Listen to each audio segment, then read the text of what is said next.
effectivement, que la France est capable d'une posture où elle n'est plus française, mais francophone. Et en quelque part, on le voit, la fameuse loi sur les quotas francophones des radios françaises est éloquente de ça, et le succès que ça a eu a beaucoup aidé, bien évidemment, certains chanteurs québécois, mais également, effectivement, toute la scène du hip-hop français, qui, bien évidemment, la chanson, c'est les années 50, 60, c'est autre chose maintenant. C'est du hip-hop, c'est du rap, c'est quelque chose d'autre, ça se définit. On a beaucoup parlé d'exception culturelle française à laquelle M. Morrison avait légèrement allusion.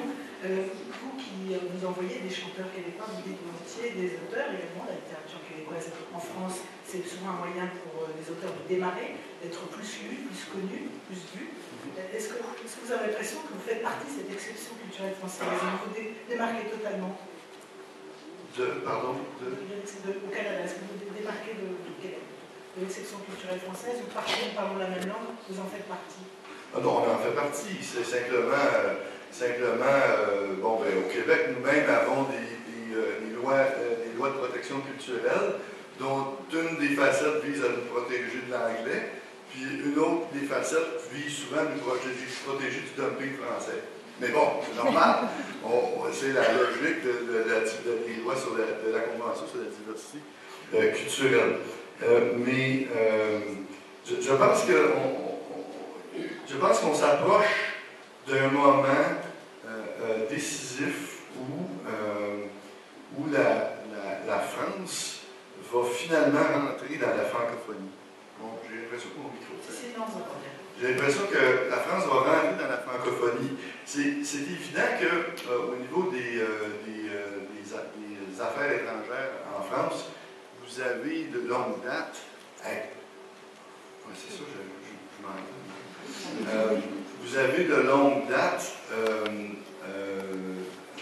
développé le concept de francophonie. Vous êtes très en pointe, mais on a souvent l'impression, de l'extérieur, que le reste de la société ne se perçoit pas comme francophone encore. C'est très intéressant. D'ailleurs, on dit souvent en boutade au Québec que les francophones en France, c'est toute personne qui parle le français, sauf un Français. Mais on voit que cette boutade-là est de moins en moins vraie, puisqu'au niveau de la création artistique, il y a de plus en plus de mouvements francophones à l'intérieur de la France, et la France participe de ces mouvements-là. Et à mon avis, on est sur le point de voir une explosion. D'ailleurs, je me permets une dernière parenthèse, aux États-Unis, je m'entretenais avec Louis Kyle, qui publie plusieurs publications françaises aux États-Unis. Et il nous disait qu'il y a deux clientèles aux États-Unis. Il y a les 50 ans et plus, américains, francophiles, souvent francophones, qui parlent le français, et qui, pour eux, la France, c'est l'échappatoire, c'est le contre-modèle au modèle américain.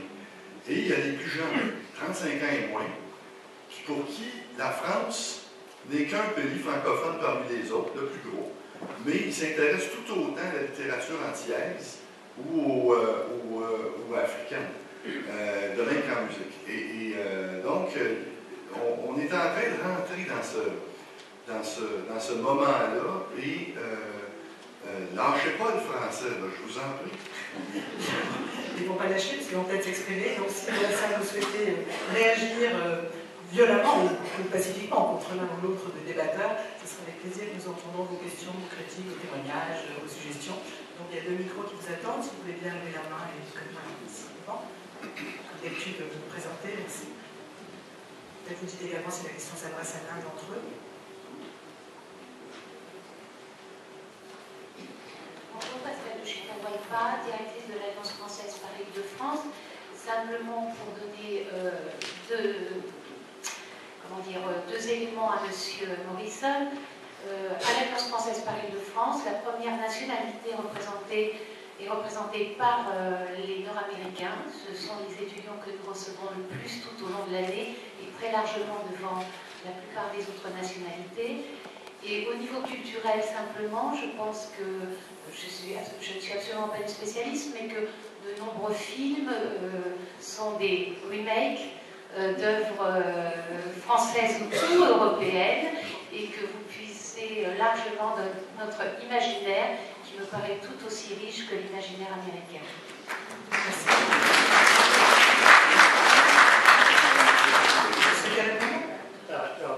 First of all, dance knows no language.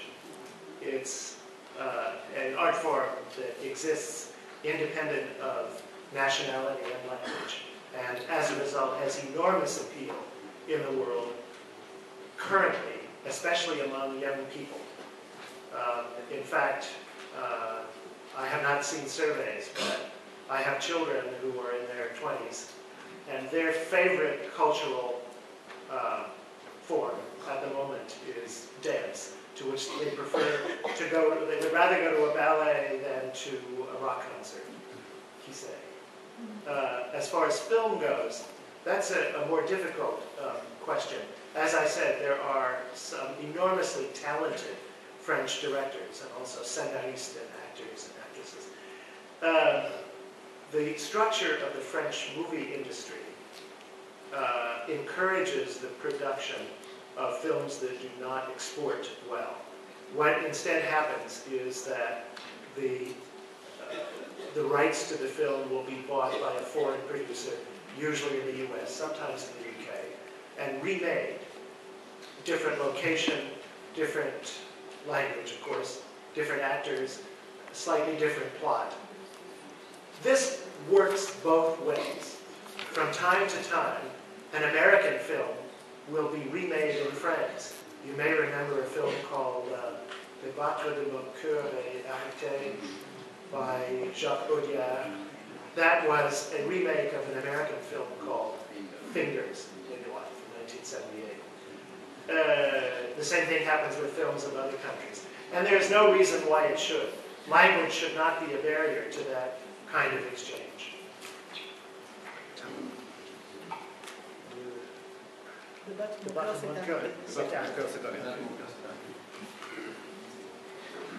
Tout d'abord, sachez que la danse est une forme d'expression qui ne connaît aucune nationalité, qui ne connaît aucune langue. C'est une forme d'art qui est parfaitement indépendante des nationalités et des langues et qui sait séduire les publics du monde entier, essentiellement les publics les plus jeunes. Et je tenais simplement à vous signaler que je n'ai pas vu de sondage ni d'enquête spécifique sur ce sujet, mais j'ai des enfants qui ont une vingtaine d'années et qui préfèrent, mais de loin, la danse au rock. Ils iront bien plus volontiers assister à un ballet qu'à un concert de rock. Et pour ce qui est du cinéma, vous n'avez pas tort. C'est vrai qu'il y a un creusot de talent parmi les scénaristes, les comédiennes et comédiens, les metteurs en scène français.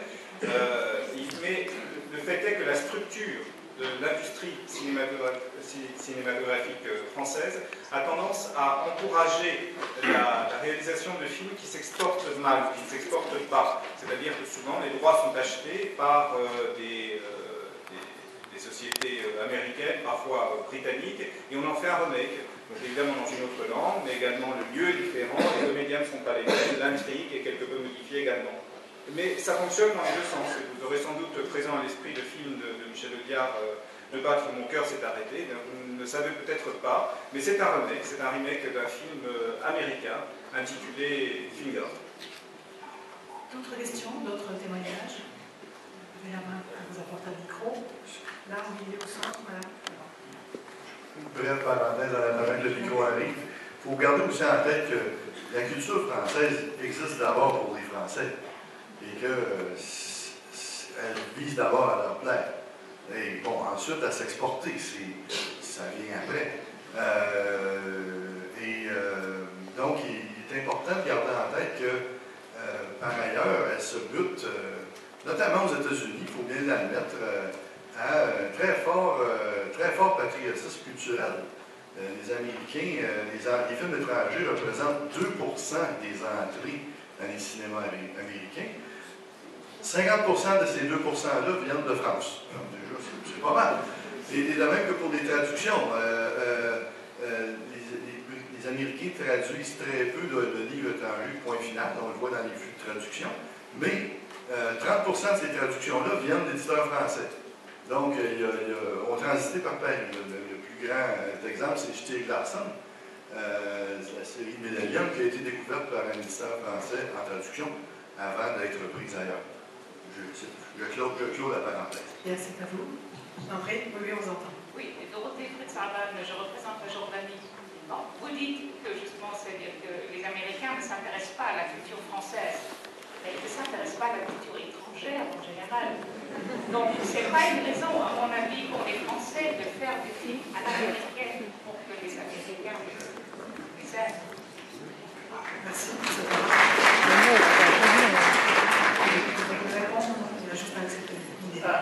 I agree. However, there is a large world outside of the United States that French culture could and should be addressing. China, for example, where I worked for a couple of years recently, is an enormous and fast-growing cultural market, completely dominated by American cultural products. American movies, American authors. Of course, it's dominated by Chinese movies and authors, but all of the foreign imported cultural products in China, almost all, come from the United States. I don't know why that is. There, as I will continue to say, there are wonderful French movies, books, music. They're not sufficiently seen, heard, and appreciated overseas. Je suis d'accord. Ceci étant dit, il faut savoir qu'il y a tout de même un monde en dehors des États-Unis. Et la culture française devrait et pourrait en faire bien davantage pour davantage rayonner à travers le monde. Et je pense notamment à la Chine. J'ai travaillé récemment pendant quelques années. Et il faut savoir que la Chine, c'est un marché énorme, une croissance extrêmement dynamique et qui est entièrement phagocyté par les films américains, par les auteurs américains. Enfin, bien entendu, dominent les auteurs et les films chinois, mais les Américains sont très présents. Et pratiquement toutes les importations culturelles proviennent des États-Unis. Alors je ne sais pas exactement quelle est la réponse qu'il faut apporter. Moi je sais qu'il y a de formidables films français, de merveilleuses livres français, des musiques françaises qui devraient plaire et qui ne rayonnent pas suffisamment. Le micro ici devant peut-être. Moi j'ai une autre question. Oui, il y en a qui se lève la main. Il y a aussi M. Vancouver. De Vancouver.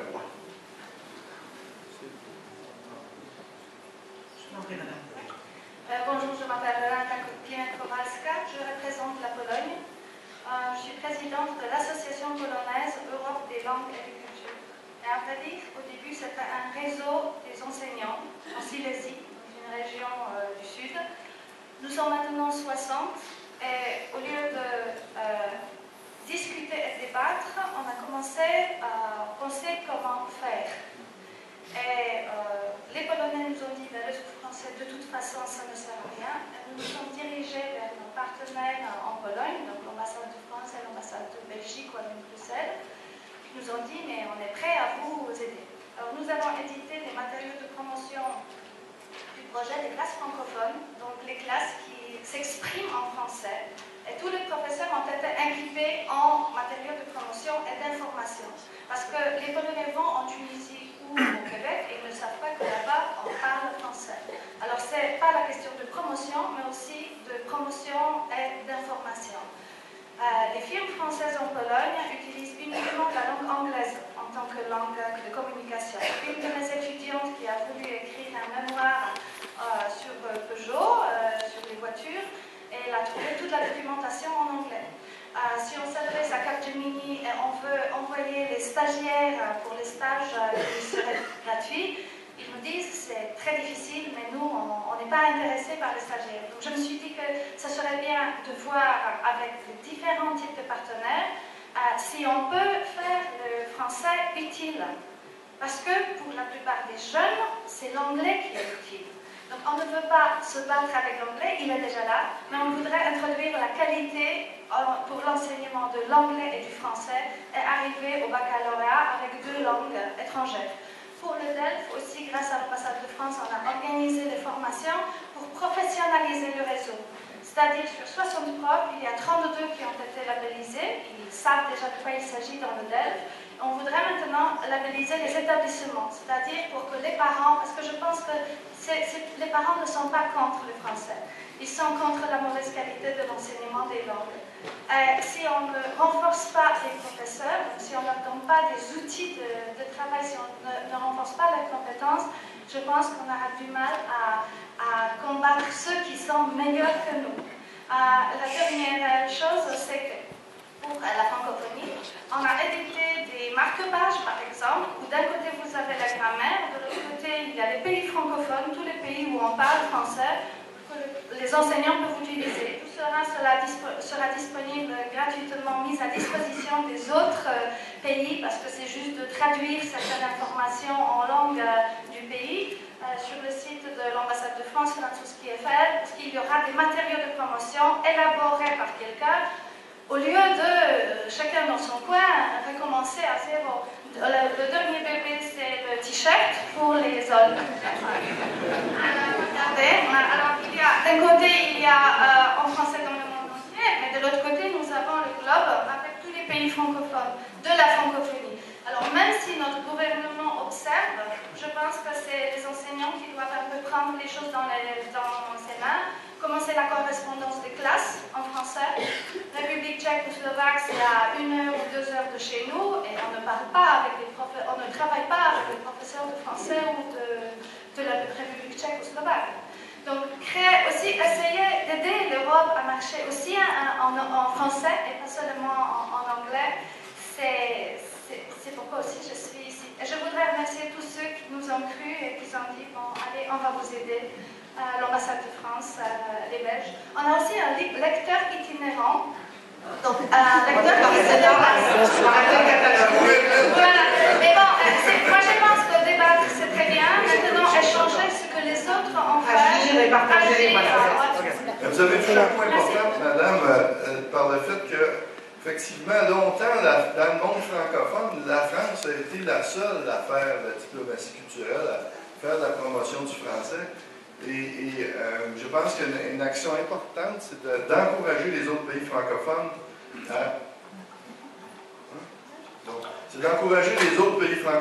à étoffer leur production culturelle et à faire la promotion de cette langue-là chez eux et à l'étranger. Là, en Amérique, vous n'êtes plus seul. Il y a le Québec maintenant. Le Québec qui a développé son centre de la francophonie des Amériques, c'était une idée du ministre Benoît Pelletier pour regrouper, réseauter les francophones de toutes les Amériques.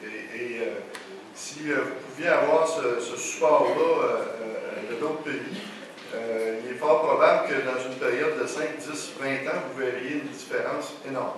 On commence déjà, je crois, dans les prémices de ce mouvement, il me semble. Ça commence. J'ai quelqu'un de Vancouver qui veut prendre la parole rapidement, monsieur. Merci.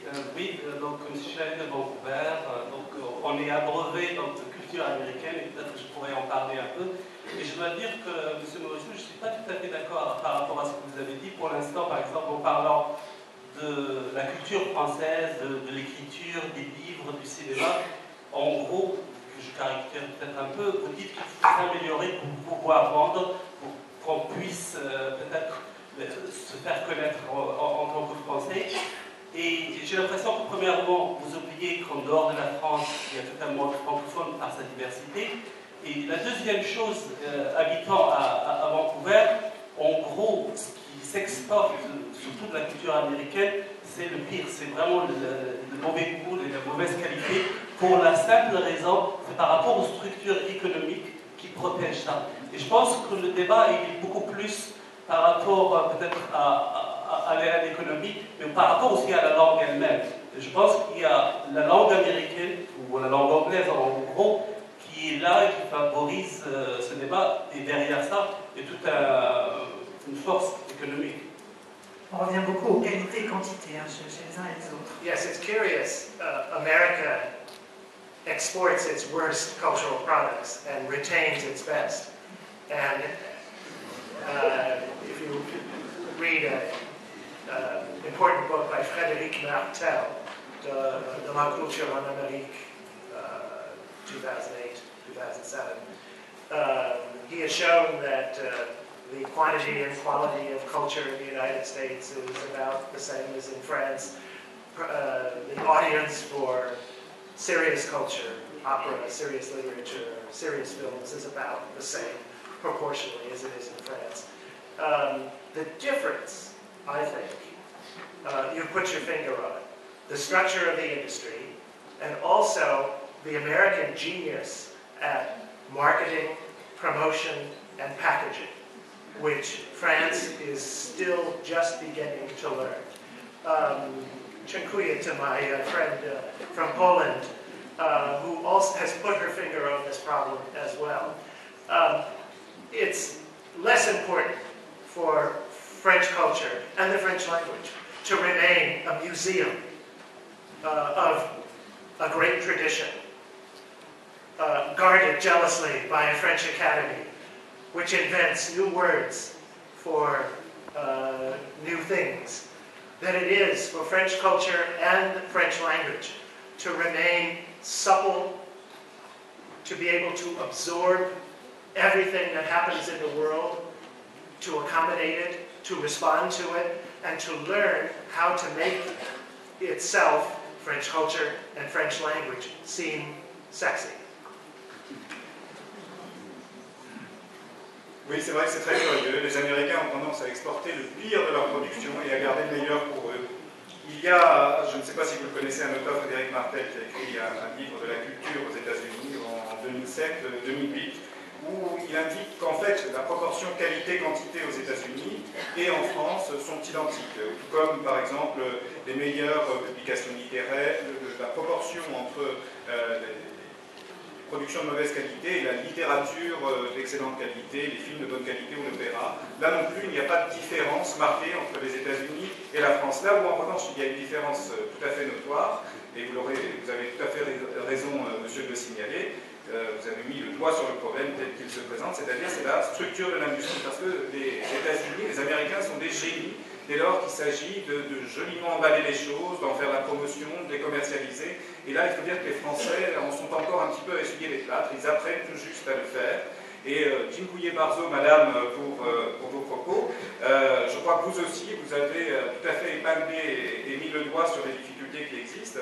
En fait, j'irais jusqu'à dire que pour la culture française, la langue française, il est moins important de se barricader comme on le fait pour essayer de protéger la culture et la langue française des influences extérieures, par exemple l'Académie française qui invente régulièrement de nouveaux mots, que pour la culture et la langue française, de rester souple, d'être capable d'absorber tout ce qui existe autour d'elle, d'être capable de réagir, d'être réactive et d'incorporer, le cas échéant, les influences extérieures, de manière à ce que, de manière à ce que, enfin, cette culture et cette langue française soient séduisantes et j'irais même jusqu'à dire sexy.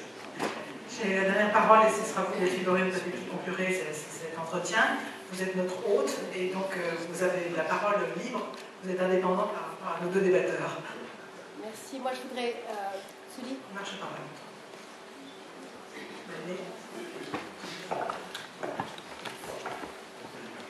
Je voudrais remercier pour ce débat. Je retiens deux grandes idées et que vous avez tous les deux défendues, celle de s'ouvrir au monde et celle de s'appuyer sur les cultures francophones. Je crois que c'est très important, mais je crois que c'est ce que nous faisons. Et je crois qu'il serait une vue un peu ancienne de penser que la France s'abrite derrière les frontières. Ces frontières n'existent plus. Nous sommes un pays qui s'est ouvert au monde et je crois que l'action de toutes nos postes diplomatiques, de nos alliances, de tous les Français dans le monde le montre. Nous sommes la deuxième langue la plus traduite. Dommage si les Américains ne le lisent pas assez, mais les traductions en coréen, en japonais, en espagnol font florès et nous avons donc une littérature très lue, que ce soit avec le prix Nobel de Clésio, que ce soit avec Houellebecq ou d'autres. Notre cinéma peut avoir quelques navets, je pense que d'autres cinématographies aussi en ont, je ne citerai pas de nom, mais nous avons aussi des films excellents qui sont interprétés, sont quelquefois reproduits d'ailleurs dans d'autres cultures. Et surtout, nous avons la deuxième cinématographie la plus exportée dans le monde. C'est aussi un signe qu'elle est demandée.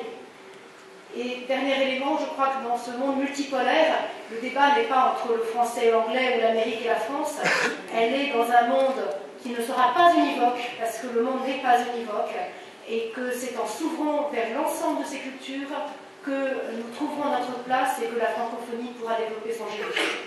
Merci. C'est une très belle conclusion. Juste un petit mot avant de nous séparer, de vous souhaiter un excellent appétit. Les débatteurs ont chacun un ouvrage et je voulais juste vous en dire un tout petit mot, parce que si vous voulez poursuivre la conversation, il faut d'abord lire le livre et après vous pourrez parler avec eux. Donc le livre de Jean-Benoît Nadeau écrit avec Julie Barlot, Le français, quelle histoire, paru aux éditions Pétrarque. Et puis pour vous, le livre qui est paru chez De Noël. Ici. Donnez le titre, si vous ne laissez pas le dire. Que reste-t-il de la culture française? Point d'interrogation. Suivi du souci de la grandeur par Antoine Compagnon, qui est un spécialiste. Voilà. Merci à tous et très bon appétit.